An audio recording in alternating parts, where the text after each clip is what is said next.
Welcome to Zwida Media. If you're new to this channel, please subscribe. Don't forget to like, comment and share. Here's a new video for today.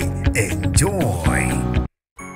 Usekhiphe umlayezo ophuthumayo uBonkosi Dlamini aka Zola 7 emva kwevideo sisabalele einkundleni zokuxhumana etshengisa yena lomculi engabukeki esesimeni esihle. Lomculi ke abantu belokhu bebhala okuhlukahlukene ngaye ezinkundleni zokuxhumana. Uthe ngiyacela ningakukhola konke enikubonayo noma nikufunda einkundleni zokuxhumana ngoZola 7. Ngalesikhathi ke abantu bazama ngakho konke okusemandleni ukuthi bekhulume noma yini. Abanye bathi ushonile, abanye bathi usesibhedlela, kanti ke uyihlalele ekhaya lakhe elise Auckland Park eJohannesburg. Uthi kubhlungu kakhulu ukubona abantu abohlanga lethu bebhizi bekhuluma amanga njengoba befuna ama like, abanye behleba ngokungcolisa igama lomuntu. Bathi umuntu mawumthanda awukwazi ukubhala ngaye amanga einkundleni zokuxhumana. Kodwa ke ubocabangela izingane zakhe ngaphambi kokuba uphushe inhloso yakho ngaye lo muntu einkundleni zokuxhumana. Bafethu ke ipost kwelinye page elithi Bring Back Zola 7 eliphushayo necampaign